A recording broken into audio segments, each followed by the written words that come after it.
Adeline Rourke buried her father on a Tuesday.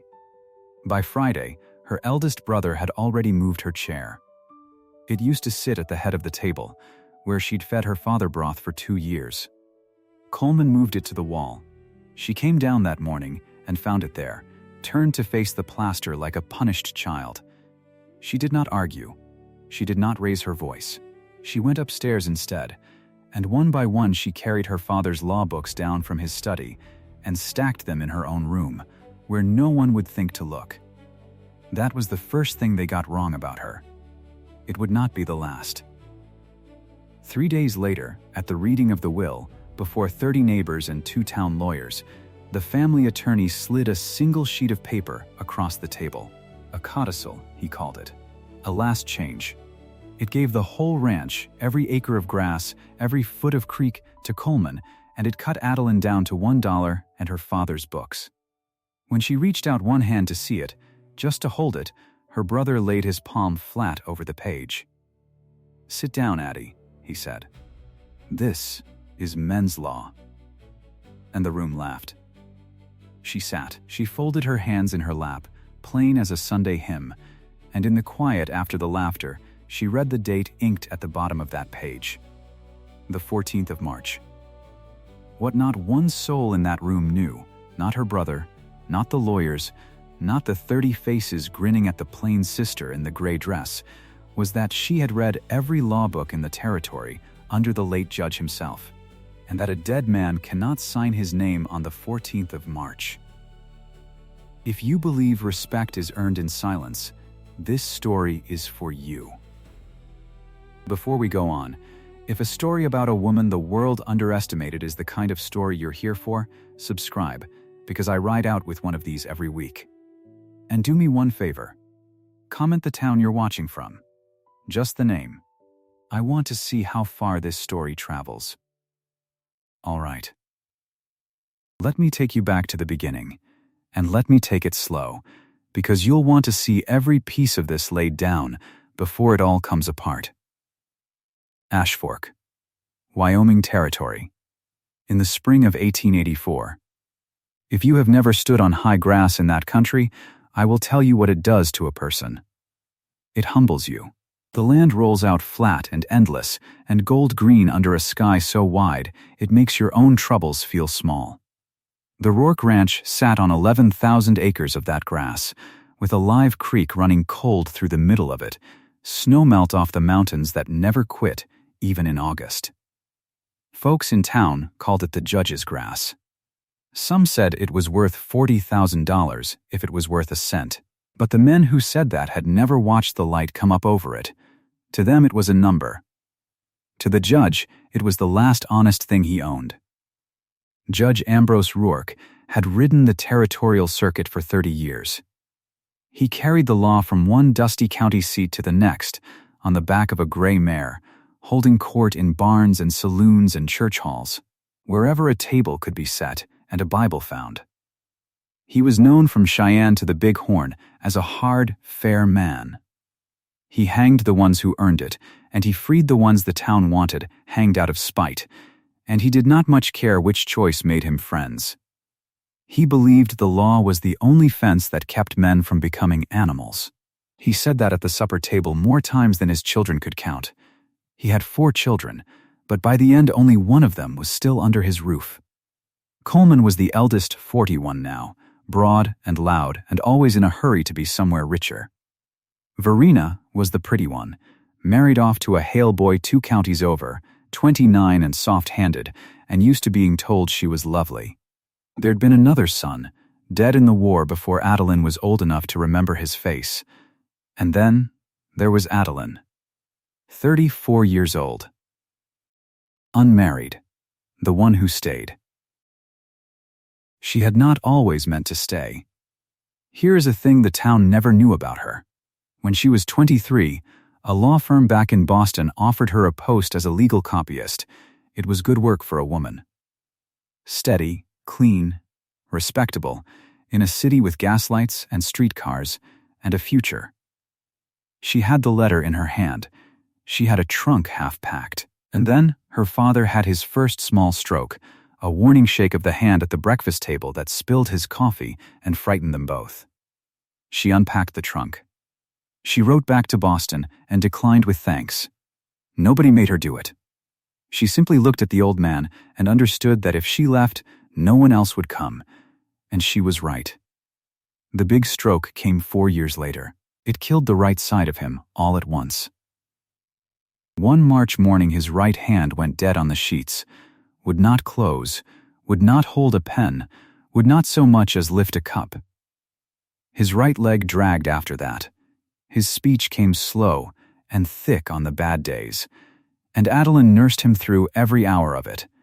She turned him so the bedsores wouldn't take. She spooned broth past lips that half worked. She read to him by lamplight because his own eyes tired fast, and when his mind was sharp, and his mind stayed sharp near to the end, she did more than read. She wrote his opinions. The old man still had 2 cases pending on the circuit when his hand died. Appeals, careful ones, that mattered to men waiting in cells. He could not hold a pen, so he lay propped on the pillows, and he dictated. Slow, and Adeline sat at the little table by the window and wrote the law down in a clean, strong hand. He would argue a point, and she would argue it back at him. She would say, "But father, the statute says otherwise," and he would smile his crooked half-smile and make her prove it, chapter and section, out of the books. Some nights they went at it till the lamp guttered. A dying judge and his spinster daughter, fighting about the law in a cold bedroom while the wind came down off the mountains. It was the happiest she had ever been, though she would not have said so. And it was the whole of her education, though no school had granted it. 11 years. All told, 11 years she had read law under Judge Ambrose Rourke. She started as a girl reading aloud to save his eyes, and somewhere in there she stopped reading and started understanding, and by the end she knew the territorial statutes near as well as the man who applied them. But no court in the territory would ever gown a woman. No bar would admit her. No clerk would enter her name. No judge would let her stand and speak. So nobody counted it. Not the town, not her family, not the law itself. Least of all, if you'd asked her, Adeline, she had come to believe her own learning was a private thing, like a garden behind a house, pretty to her and useless to the world. The town saw a spinster in a gray dress, a plain woman going gray at the temples, 34 and unwed, who had given her best years to an old man's sickroom and had nothing to show for it now that he was in the ground. They pitied her the way you pity a good horse gone lame. Kindly and from a safe distance, and without ever once asking what was going on behind her quiet eyes. The judge died on the 2nd of April. His heart quit in the night. Gentle, for once, and Adeline was in the chair beside the bed when it happened, half asleep, a statute book open in her lap. She woke to the silence of the room and knew before she touched him. She sat with him till the sun came up. Then she washed his face and combed his white hair and went to tell the others. They buried him on the Tuesday, and I have told you what Coleman did on the Friday, and I want to stay with those days a while, because this is where the wrong began to grow. Coleman did not waste an hour grieving. Grief, to a man like Coleman, was time you weren't making money. Even before the funeral, he had been to town. He had sat down with a man from the Merrick Land and Cattle Company, a syndicate out of Denver that was buying up the good grass all over the territory, buying it cheap from widows and heirs who didn't know what they held. Coleman meant to sell, all of it. 11,000 acres, the creek, the house, the judge's grass, the whole of it, to Merrick, for cash, and be a rich man in Denver by autumn with no cattle to tend and no winters to survive. He talked about it openly at the supper table 3 nights after the funeral, cutting his meat, not once looking at his sister. Merrick pays in gold, he said. None of this waiting on beef prices. You sign, you're paid, you're done. Father held on to this grass like it was scripture. I'm not sentimental. Verena had come back for the funeral and stayed on. She sat across from Adeline, and every so often she reached over and patted her sister's hand as though Adeline were the one who needed comforting. "You'll come live with us, of course," Verena said. "You can't stay out here alone, Addie, a woman alone. It's not right. You'll have your own room, and there's the children to help with." She said it kindly. That was the worst of it. She meant it kindly. She had decided, somewhere in her pretty head, what Adeline's life was going to be, and she was offering it up like a gift. A spare room in another woman's house, and other people's children, and a lifetime of being the useful maiden aunt. She pitied Adeline so completely that it never once occurred to her to wonder what Adeline wanted, or what Adeline knew, or what Adeline had spent 11 years becoming while Verena was busy being lovely. "Thank you," Adeline said. "You're kind." And she said nothing else, because she had learned young that in that house, silence cost less than the truth. The lawyer came the next afternoon. Silas Thorne, of Thorne and Bell, attorneys, the firm that had done the Rourke's business papers for 20 years. He was a smooth, careful man with soft hands and a gold watch chain.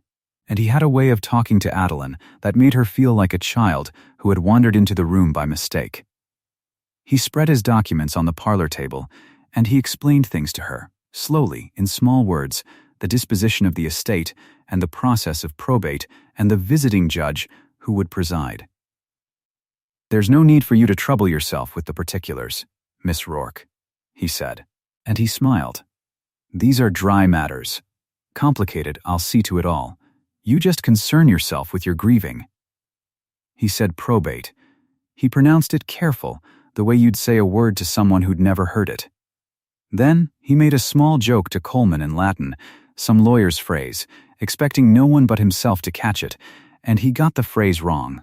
He mangled the case of the noun, turned the sense of it clean around, made the Latin say the opposite of what he meant.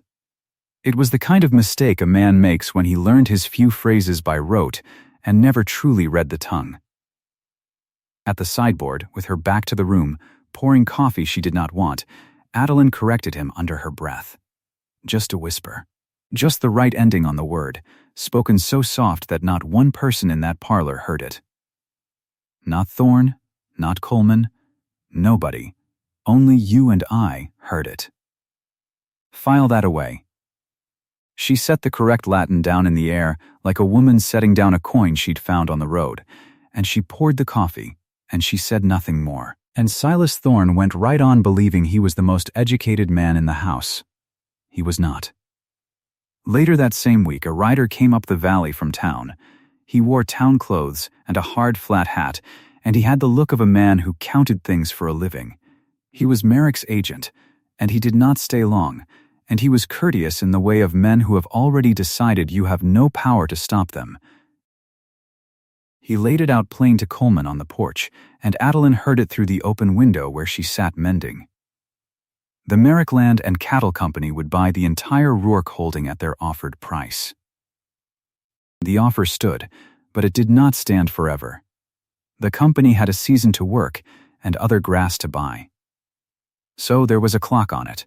Once probate cleared and clean title passed to Coleman as heir, the sale would close inside of 10 days, papers signed, gold paid, deed transferred, done, irreversible, and, the agent added, the timing was fortunate, because the visiting circuit judge, a man named Halloran, was only in the county a short while. He would hear the probate and move on. Judge Halloran rode out in 3 days, 3 days for the will to be read and the estate settled, 10 days after that for the grass to be gone forever. Adeline pushed her needle through the cloth and did the arithmetic without meaning to, the way her father had taught her to do arithmetic, cold and exact. She did not yet know what she was going to do. She was not sure she was going to do anything at all, but she had begun, in that quiet way of hers, to count the days. That night, she could not sleep. She lit the lamp in her own room, the small one at the end of the hall, where her father's law books now stood in their crooked stacks against the wall. She ran her fingers along the spines. And she took down the one that had been his favorite and hers. The ribbon-bound volume of the territorial statutes, worn soft at the corners, the ribbon marker frayed to threads from 30 years of a judge's thumb.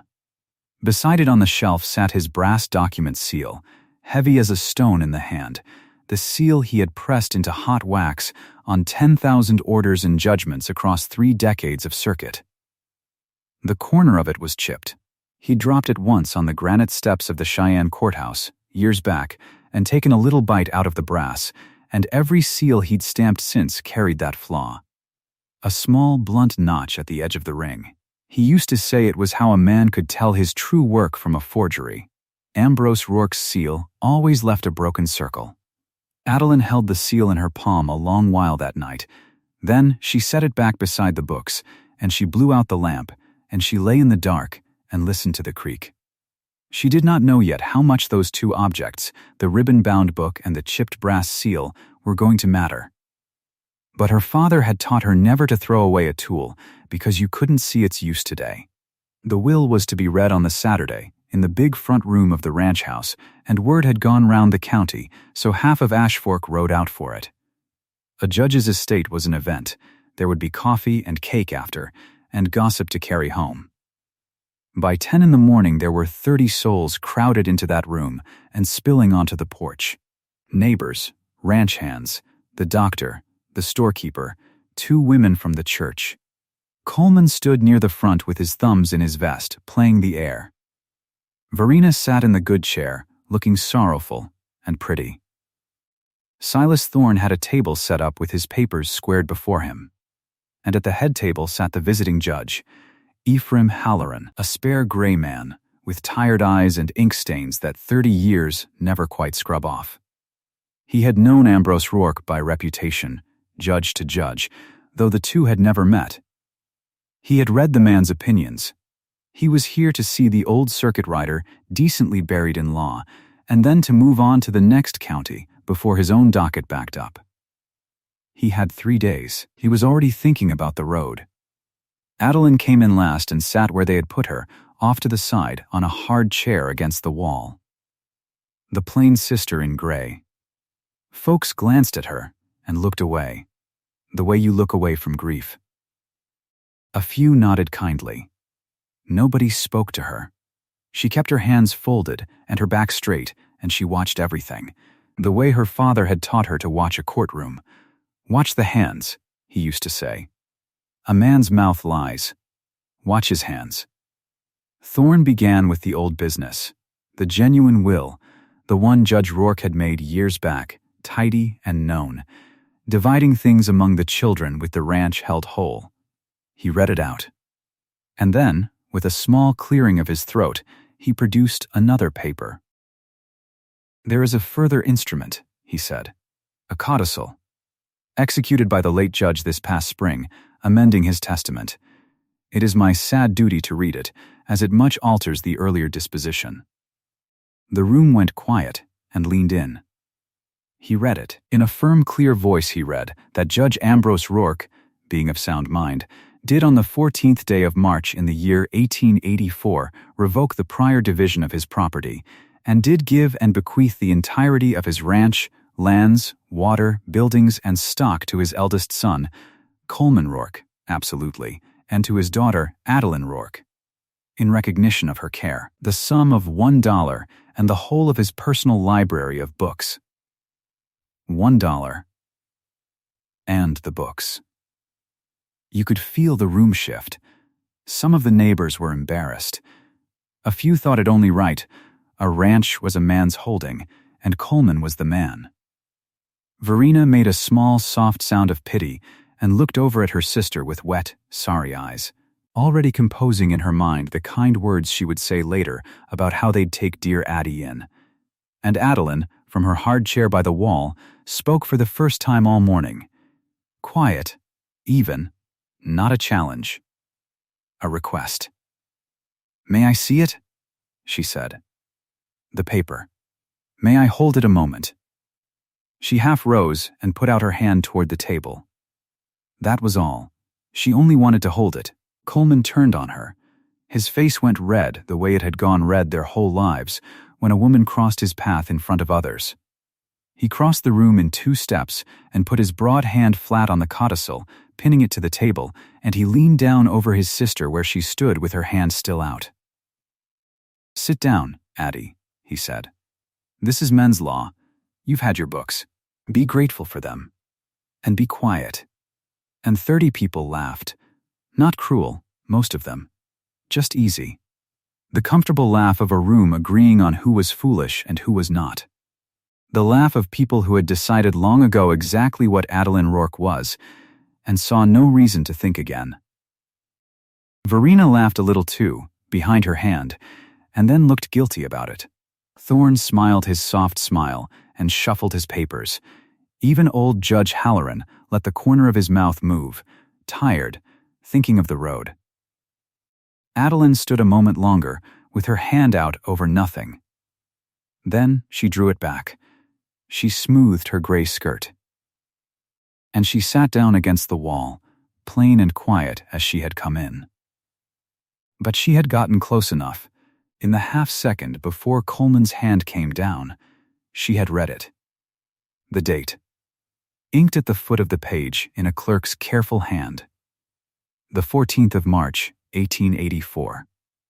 And something went very still and very cold and very clear inside her, the way it used to go clear when her father set a hard problem before her at the kitchen table and waited to see if she could find the flaw, because Adeline Rourke had nursed her father through the exact days this paper claimed to speak from.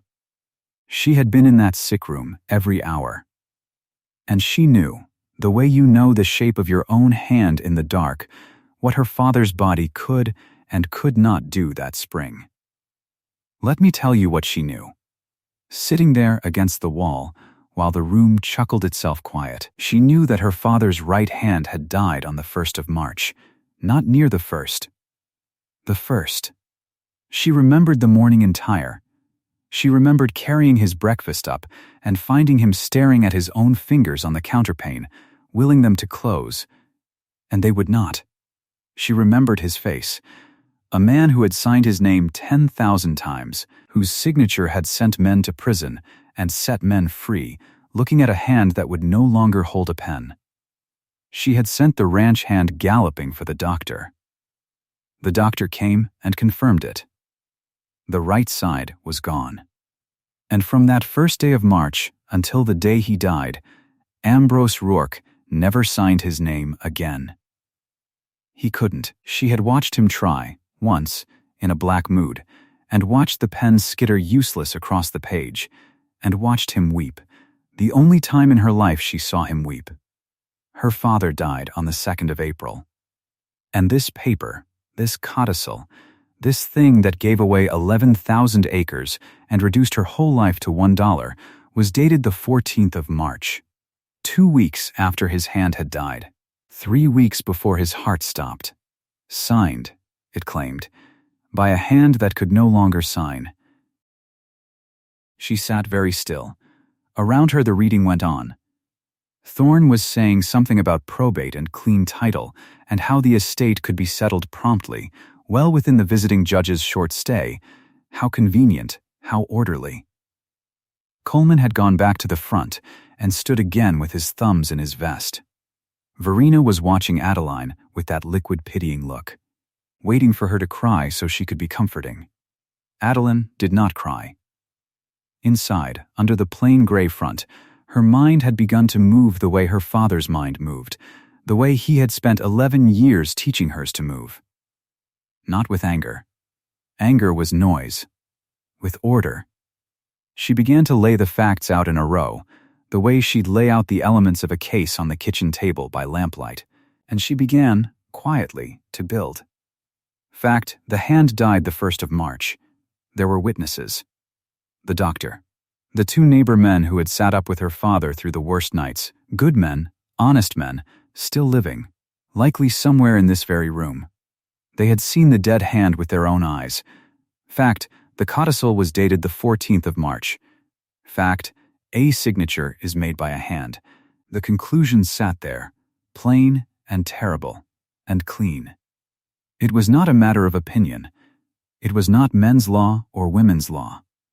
It was arithmetic, and Adeline Rourke had been taught arithmetic by a judge.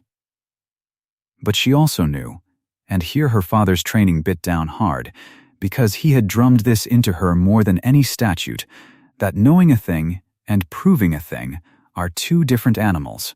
A truth you cannot put into the record is a truth that does not exist in law.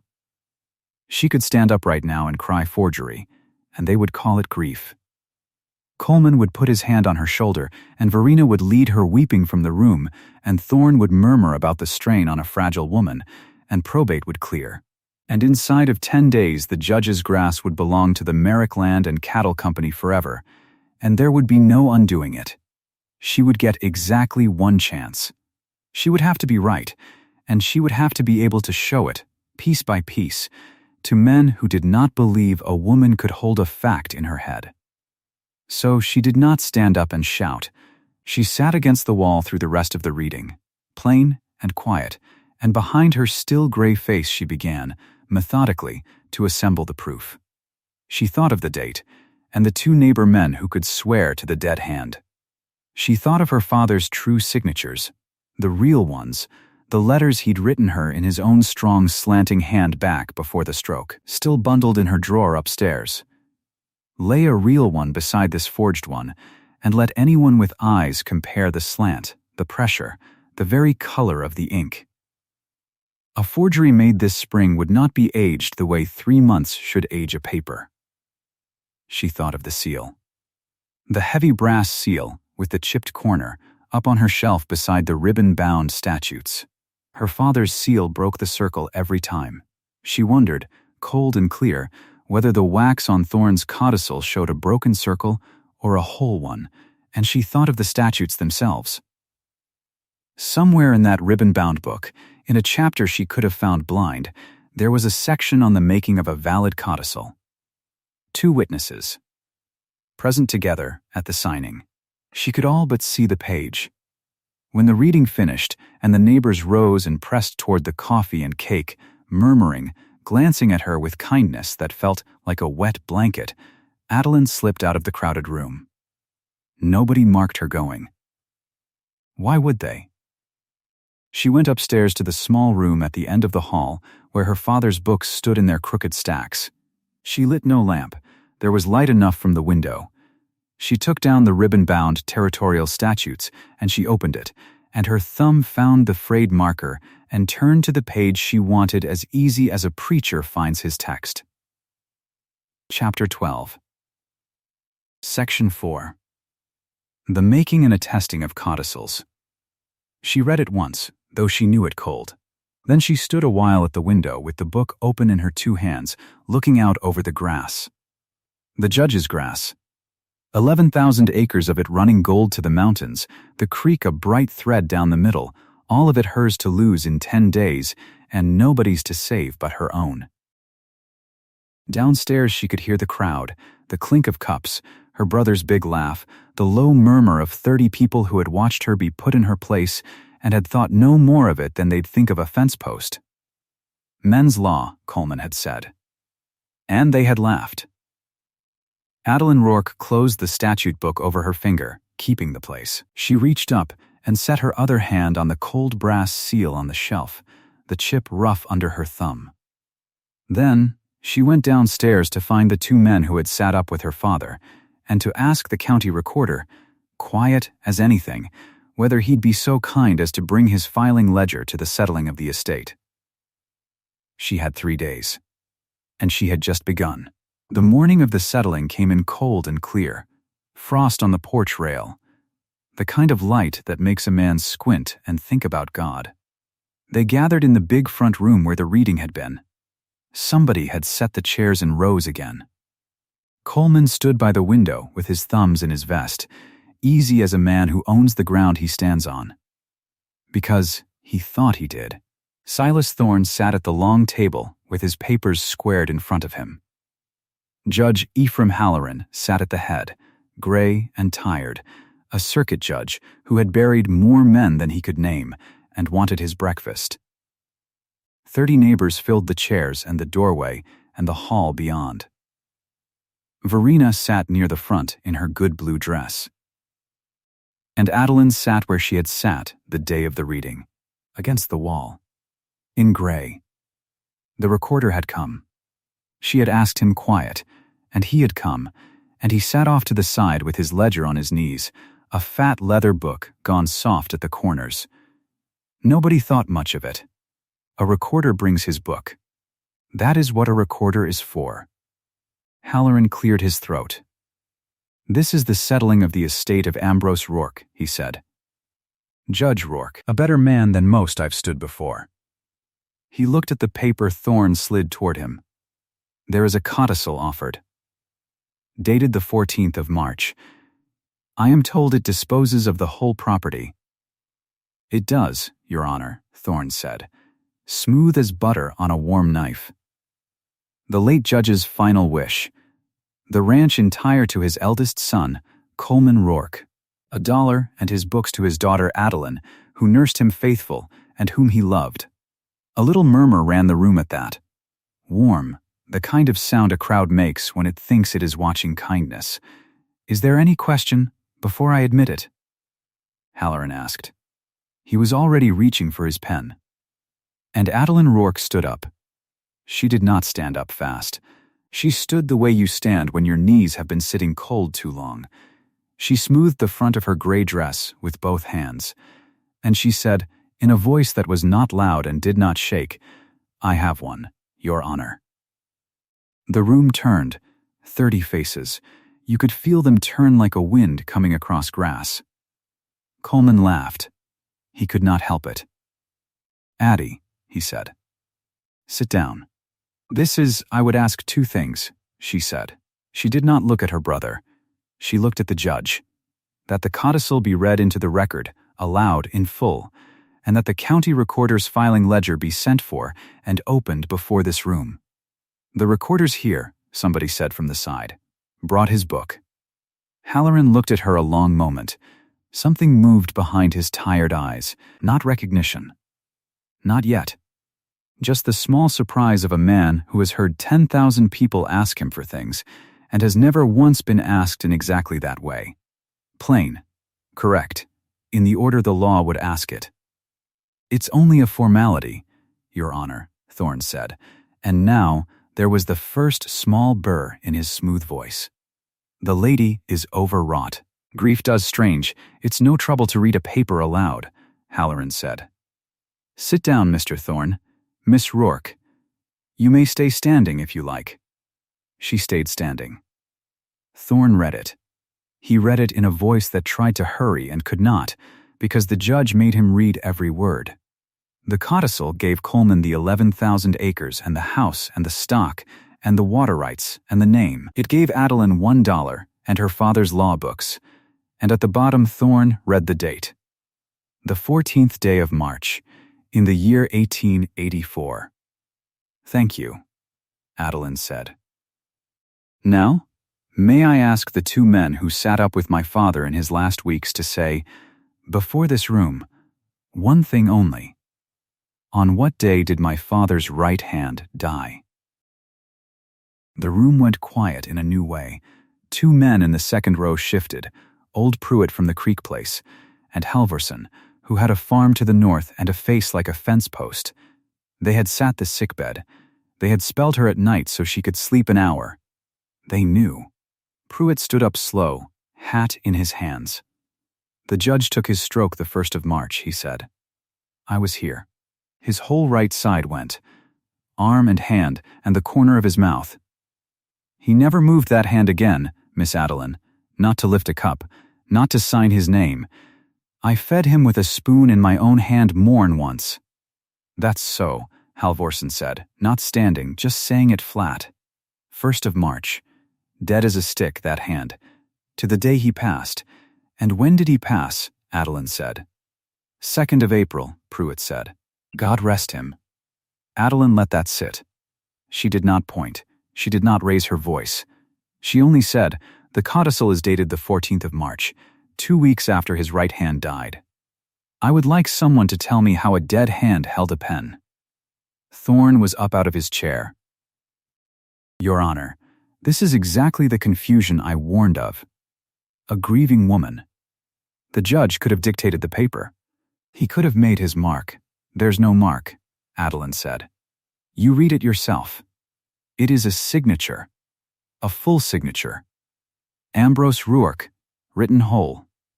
She turned her head to Thorne for the first time. Would you like to read the signature line into the record again, Mr. Thorne? So the room can hear that it says signed and not marked? Thorne did not read it again. Grief has confused her, he said instead, to the room, spreading his hands. It is a hard thing. We should be gentle. A few heads nodded. People want to be gentle. It is easier than being brave. Then be gentle, Adeline said, and let me show you the second thing. She had a bundle in her hands. She had held it the whole time, down against her skirt where nobody had looked, because nobody looks at what a plain woman holds. She set it on the table. Letters, a little stack of them tied with string. These are my father's letters, she said. Written before the 1st of March. Before the stroke. In his own hand. When his own hand was living. This one to the bank at Cheyenne. This one to Judge Halloran himself on a matter of a boundary suit 3 years back. His signature is on every one. She untied the string. She laid 3 of them out flat, side by side, and then she laid the codicil down at the end of the row. Come and look, she said. All of you. You don't need to read law to see it. You need eyes. And here is the strange thing. They came. First one, then 3, then a dozen neighbors crowding the table. Because there is nothing on this earth a crowd wants more than to look at something they've been told they may look at.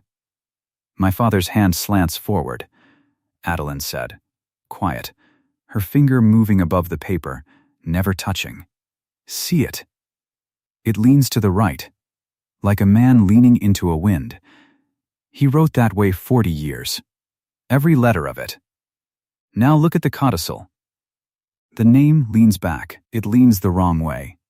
A man does not change the slant of his own name at 70, dying, with a dead right hand.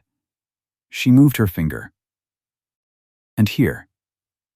My father's pen dragged light on the upstroke and pressed hard coming down, because his hand shook these last years and he braced against it.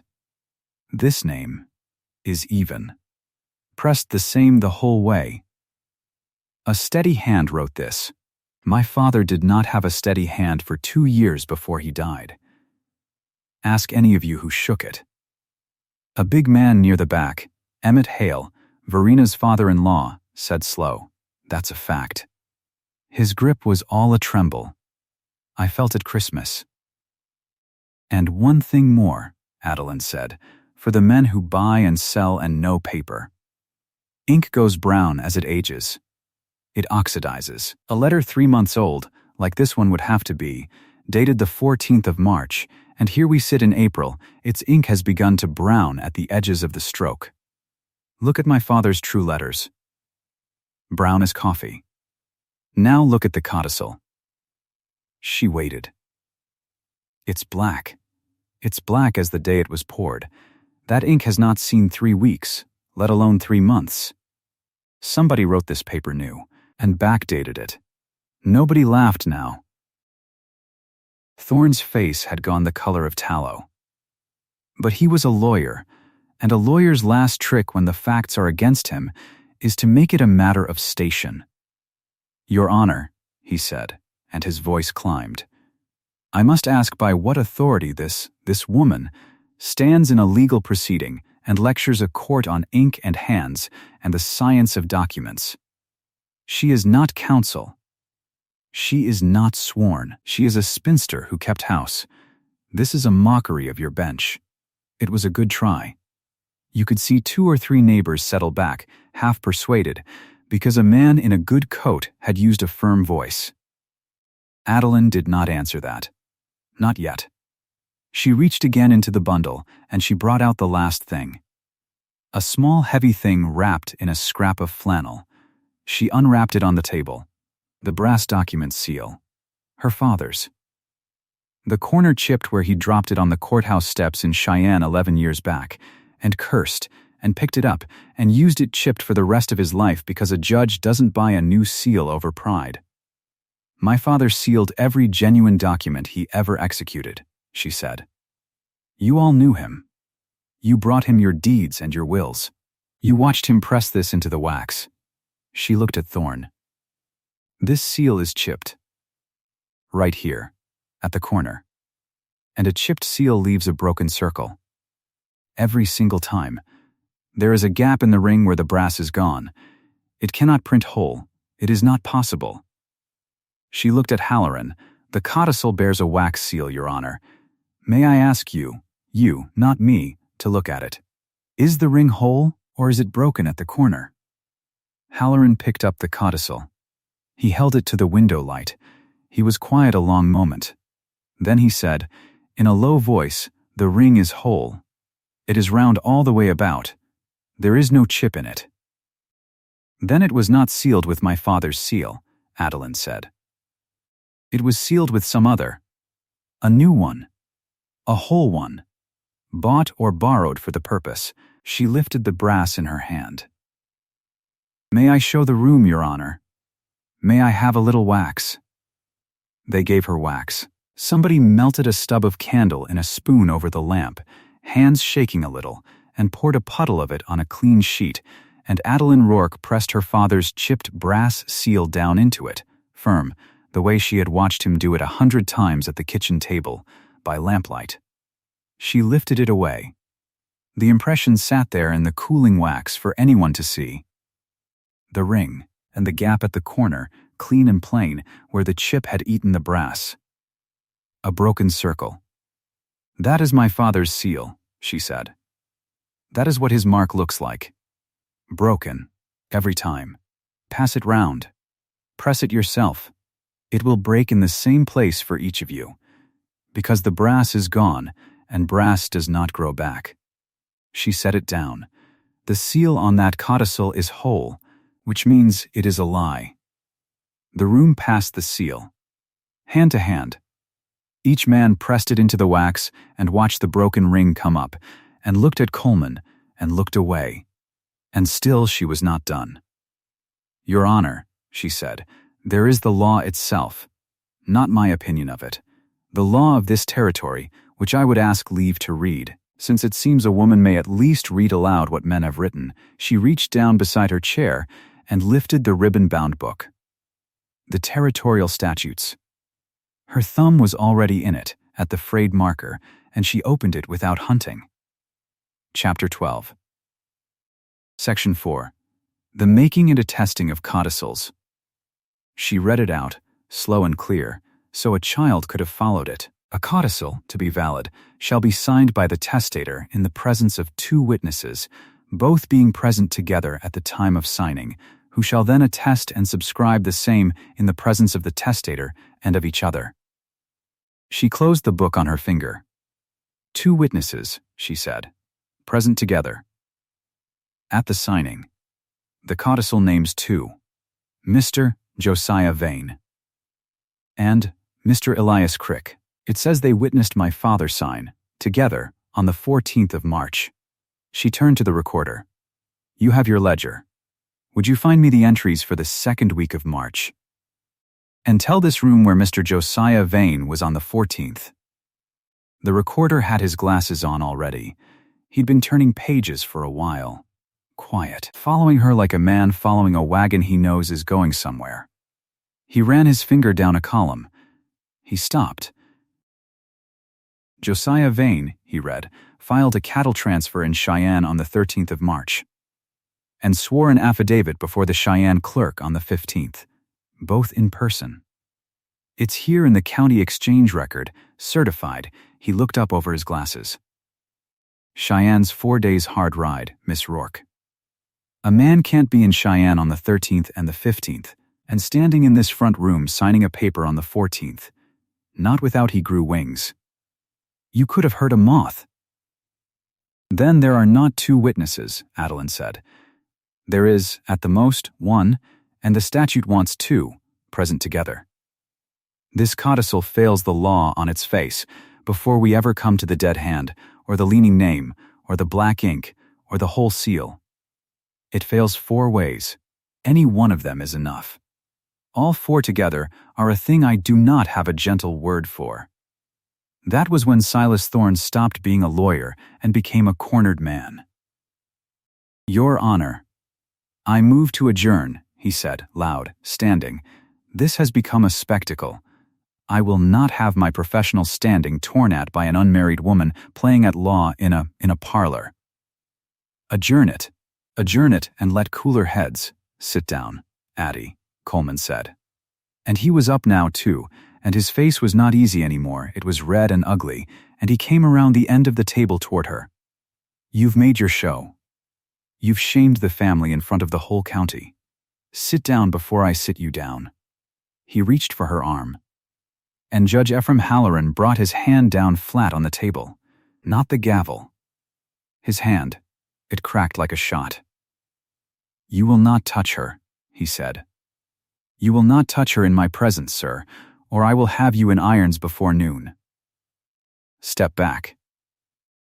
Coleman stepped back. Halloran was looking at Adeline now. Really looking, the way he had not looked before, and the tired gray was gone out of his face, and something else was coming up in it. He picked up one of the true letters off the table, the one she had said was written to him. He read the hand of it. He read it a long time. Miss Rourke, he said slowly. This letter. This is the judge's hand. To me. On the Dawson boundary.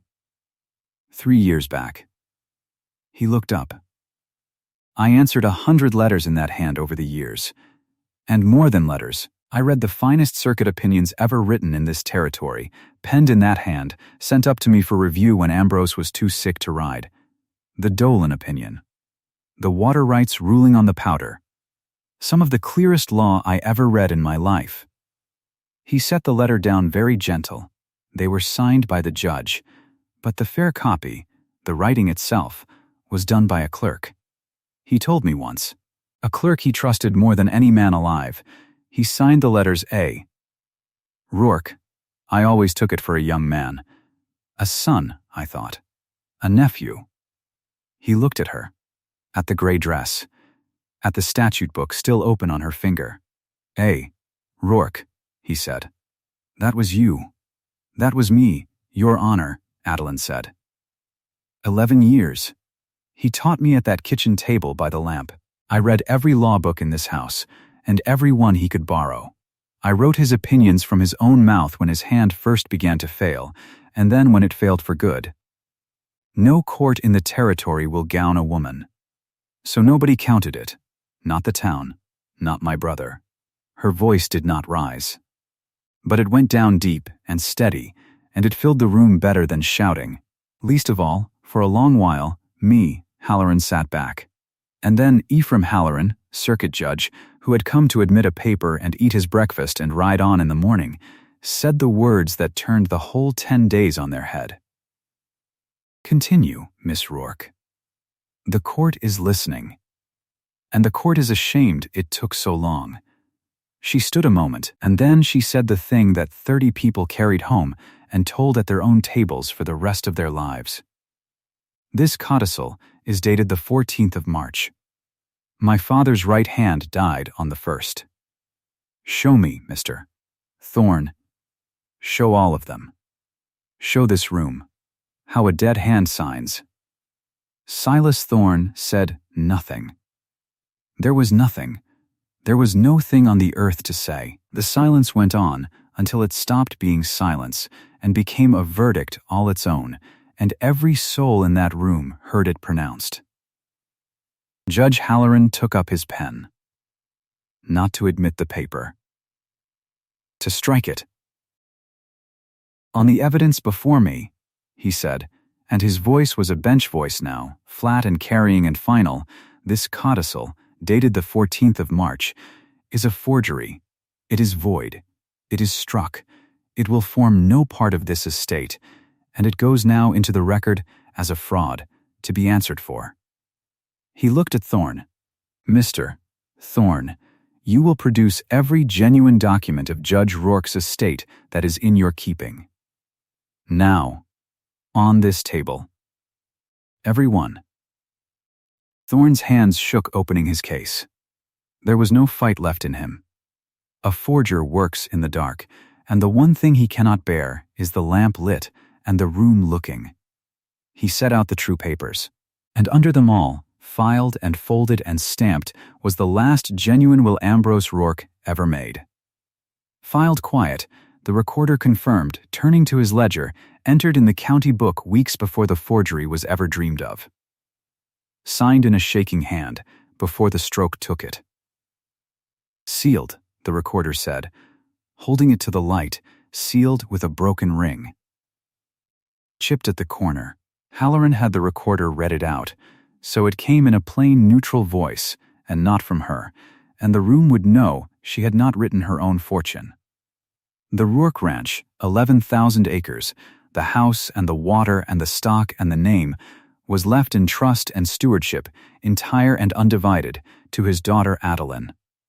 Sole executor. Sole steward.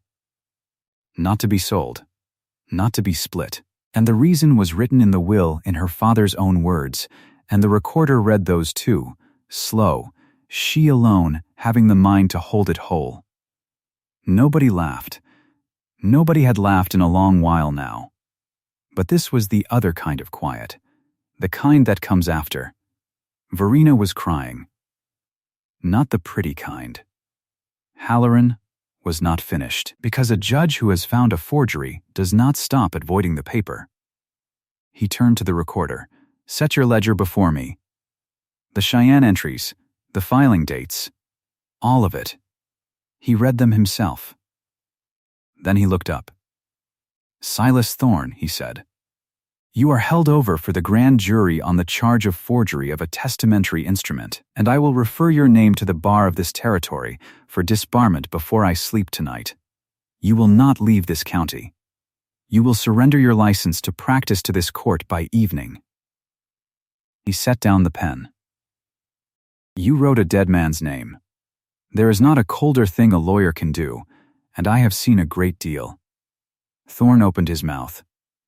Then he closed it. He looked once at Coleman, his own client, the man he had done it for. And Coleman would not look at him, would not turn his head an inch. And that, more than the irons, was the thing that broke Silas Thorne.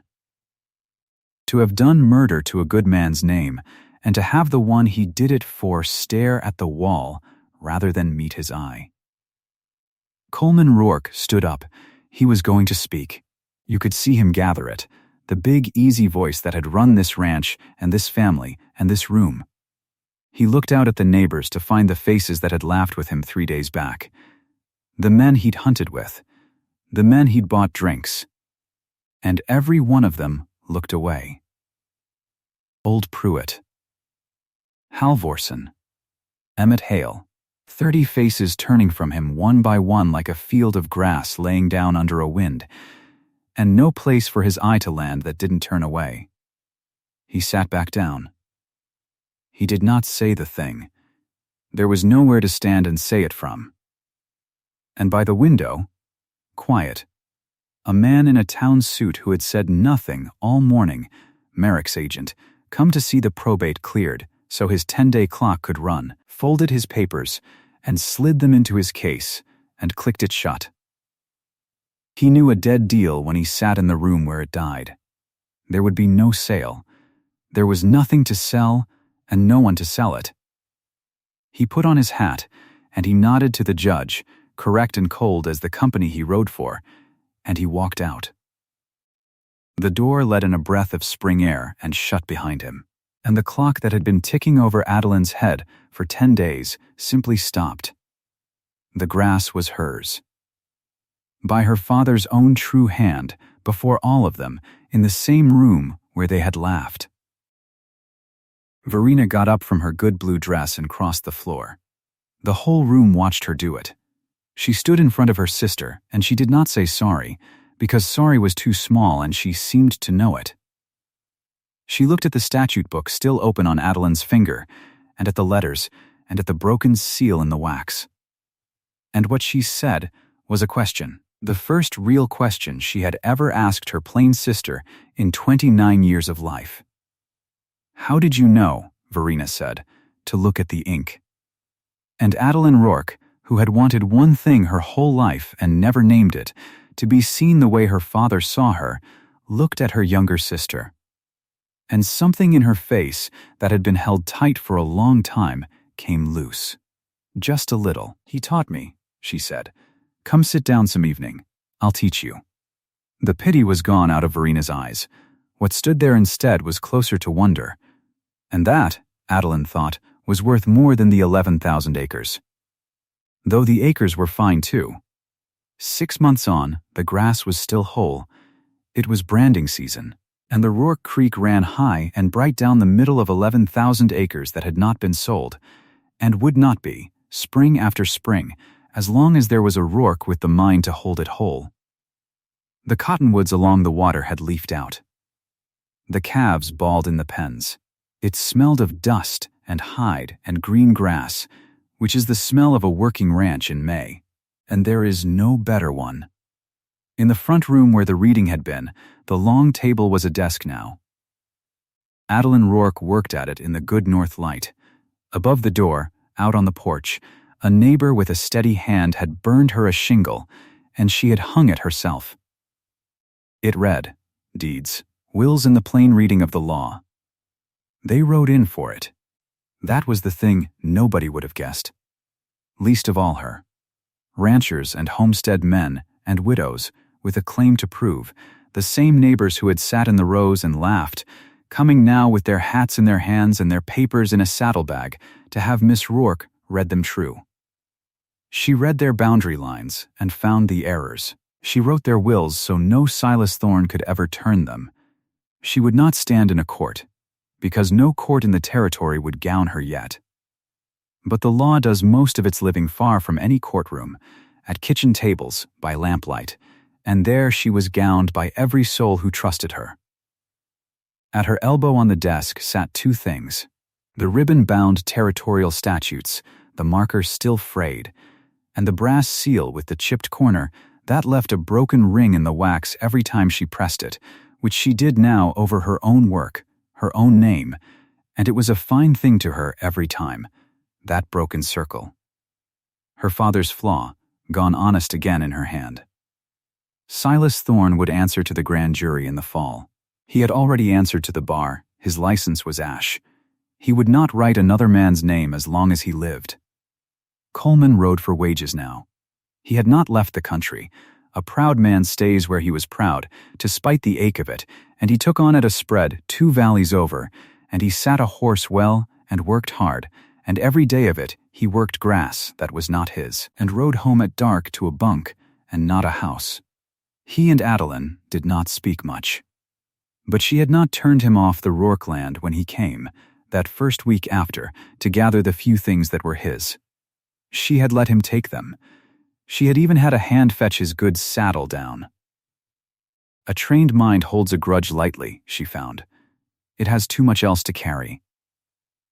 And Verena came Thursdays. She sat at the corner of the big desk in the lamplight, with a borrowed book open in front of her, sounding out the statutes slow, her finger under the words the way a child reads, getting the Latin wrong and laughing at herself. She read badly. But she read. Some evenings the two sisters read together until the oil ran low, and that was a thing that would have made the old judge set down his pipe and smile, if he could have seen it, and Adeline liked to think that somehow he did. She would sit sometimes, late, when the work was done and the house gone quiet, and look out the window at the dark grass running silver under the moon down to the mountains. 11,000 acres. The judge's grass. Hers now, to hold whole. He had left her $1 and his books, the forger's paper had said, and the town had thought that a small mean thing. But the town had it backward. The books were the whole inheritance. Everything else, the grass, the creek, the house, the name, all of it had come out of the books, because the books had put the law in her head, And the law in her head was the one thing on this earth no forger could copy, and no brother could sell, and no company could buy for gold. Her father had known that. He had known it the whole time. At that kitchen table, teaching a plain girl in a gray dress the only thing he owned that would last. The only inheritance no thief can steal, he'd told her once, is a trained mind. She had thought it just a saying then. She knew better now. Out on the dark grass, the creek ran high, and the calves were quiet, and the seal with the broken corner sat in the lamplight, waiting for the morning's honest work. If you'd have your father's memory kept true, tell me. Comment the town you're watching from, and let me know how far this story has ridden.